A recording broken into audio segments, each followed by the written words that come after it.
Let's rank some Scream movies, you guys. I can't wear that mask the whole video. What's up, you guys? It's Jonathan Carter, the movie critic that watches bad movies so you don't have to. And today, we're doing something a little bit different. We are ranking all 7 Scream movies from worst to best. Before we jump into this ranking, let me know your ranking of all the Scream movies if you're up for the challenge in the comments, or at least the ones that you have seen. Also, I just put up my Scream 7 review. I'll put it somewhere up here. If you're interested in this video, you'll definitely like that review as well. Without further ado, let's jump into this ranking. In last place, Scream 3. Scream 3 is easily the weakest movie in this franchise, and I think in a lot of people's rankings, this is like almost always in last place. Scream 3 really struggles as a film, and in the Scream movies, there are, if you've seen the Scream movies, you know that there are movies inside of the series called the Stab movies that are kind of like running parallel to the Scream films, and a lot of them start to come off as like parodies of Scream movies. Scream 3 feels like a Stab movie. It feels like a parody of the Scream films. Wes Craven directs this one, but Kevin Williamson did not return to write it, and you definitely feel that, where it just goes too meta. It brings the Scream cast to Hollywood, and this, I've never enjoyed the Scream 3 movie running parallel with like the Stab 3 film, where there's like Sydney in her like home Hollywood set of her home. It just feels, it gets way too convoluted, and I know we're like, trilogies always need to go bigger and wrap around to the first movie and change what you think you know of that one, but I've never bought into Roman being like Sydney's brother that nobody ever knew about, and is mad at her and is trying to get at her and wants to kill her because he never got his love from his mom or whatever it is. She shut me out in the cold forever. Her own son. Shut the up already! This one just easily is the most convoluted,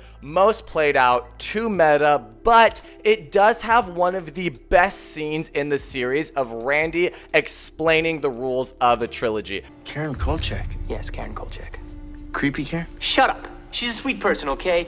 That scene is very powerful, very haunting, and I absolutely love it. I give this one a 5 out of 10. Let's move on to 6th place, Scream 2022, or Scream 5. I don't know why Radio Silence called this one just Scream. Just name it Scream 5. Scream 2022 is the first one in the series that actually really annoyed me and upset me. It is the first movie in the series to treat its legacy characters like trash. Dewey had no reason to die. Gale gets nothing to do in this movie, and Sydney is barely in it. She feels like she's in it because like it's studio mandated for Neve Campbell to be in the Scream movies. I could look past that maybe if Scream 5 also gave us like new characters that were fresh and entertaining, but everything about this movie just annoys me. The dialogue is very all over the place, especially that part where Sam is like, Never fuck with the daughter of a serial killer. Oh my god, I will say though, Scream 5 and Scream 6, with this directorial style, Ghostface is very menacing and he's very intense and super violent. So if you like that stuff, you'll get more out of Scream 5 and Scream 6. But for me, Scream 5, just with how it treated its legacy characters and then didn't replace them with any interesting characters, just really annoyed me. And I just thought this one was not good. I did not enjoy this one at all. And that being said, I'm gonna give Scream 2022 a 5.5 out of 10. Moving on to 5th place, Scream 2. I know a lot of people love this movie. I've never enjoyed it all that much because to me, it just feels like an inferior sequel to the original perfect Scream film.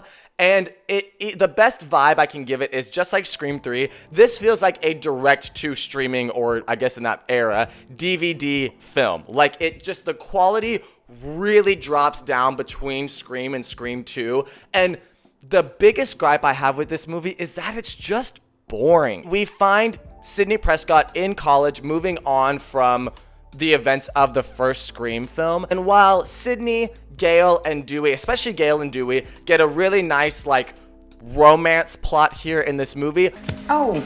Oh, Ow. I'm sorry.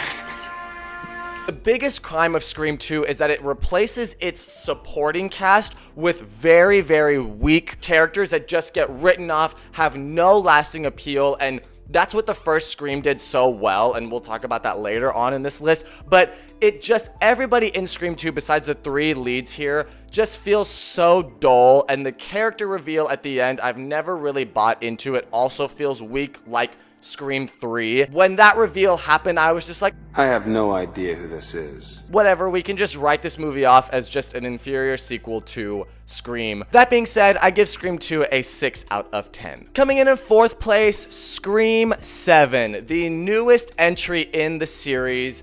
We get Sidney Prescott returning here as the main character finally since Scream 2. It's great to see Neve Campbell back in a Scream movie being the main character after so long in all of these movies, but there isn't enough happening in this movie to justify its existence and why this series needs to keep creating films. There are a lot of high points here. I think just like Scream 5 and Scream 6, Ghostface is very, very menacing, but it also has the weakest Ghostface reveal in all of the Scream movies, and this is easily the most mixed bag of a Scream film in the entire franchise. And I'm gonna give Scream 7 a 6 out of 10 as well. What bumps it up from Scream 2 is that it's just not as boring as Scream 2. That's literally I had a hard time placing these. And if you ask me on a different day, maybe they would switch, but that's where they fall now. Right before we jump into the top 3, please be sure to like and subscribe, you guys. Just a reminder, put your ranking of all the Scream movies, if you're up for the challenge,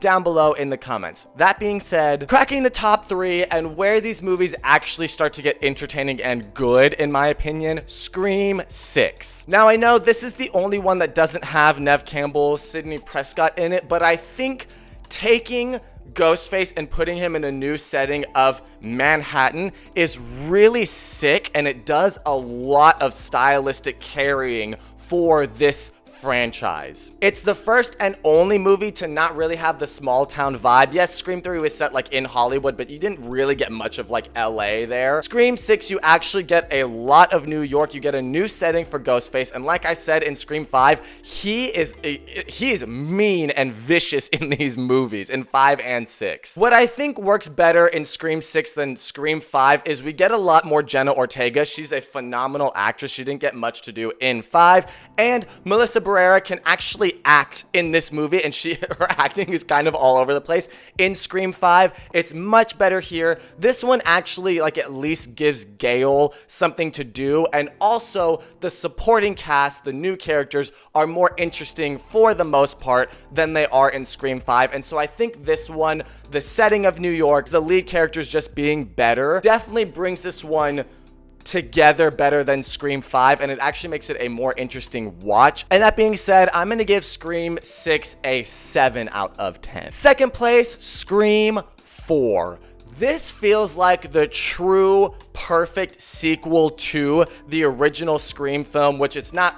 You know what number 2 is, you're now going to know what number 1 is. So this is the return of Kevin Williamson, writer of Scream 1 and Scream 2, and Wes Craven, who directed the first 4 movies before he unfortunately passed on. Their duo together makes for just the perfect sequel to the original Scream. This is the legacy sequel where all the legacy characters, Sidney, Gale, Dewey, get moments to shine and actual characterization, while also supporting a new cast of characters, Jill, Kirby, Charlie. That whole friend group, legacy and new characters, actually get something to do, and they're all, surprise, written very well. What does it say? Just when you think they're all safe and comfortable in the house, Ghostface comes in and bang! And I love that Jill reveal as Ghostface. I think that's the most gagged reveal I've had in the Scream series. It's also, in my opinion, the most satisfying reveal out of the entire series. This is a Scream movie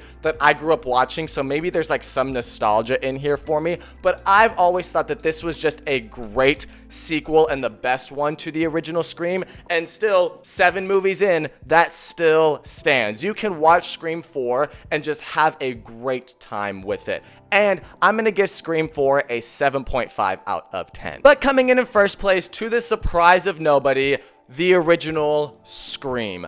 This is through and through a perfect cult classic horror film that definitely 100% stands the test of time. The duo of Kevin Williamson and Wes Craven, writer director, coming together to just make this very fresh and entertaining horror film that can still be fresh and entertaining 30 years on is actually insane. What this movie has to say about the horror genre, making fun of it, but also pushing the envelope of horror forward, what a horror movie can be, it's phenomenal. And it's still, even in its own franchise 30 years later, untouchable. Neve Campbell all of the actors are great here. You get probably the most chaotic and fun to watch killers with the Billy and Stu dynamic that this series, 7 sequels in, is still trying to chase and emulate and replicate. And that just speaks for how good this original one is. It's terrifying, it's funny, Hello. it's dramatic, it has all of the elements you want from a Scream movie and from a horror movie, and it is still through and through a great movie and easily the best one in this franchise. And at this point, I don't think anything is ever going to top it in the Scream franchise. And that's okay, because this is just a solid movie. And that being said, I'm going to give the original Scream an 8.5 out of 10. It is such a good time. So there's my list, you guys, of all 7 Scream movies ranked from worst to best. Let me know what you think about my ranking in the comments, and if you're up for the challenge, put your ranking of all 7 Scream movies from worst to best in the comments. Here's my Scream 7 review. If you like this video, you'll definitely like my review there. Actually, I think it's whatever side it's on. Thank you all so much for watching my ranking, and as always, I will see you guys on the next one.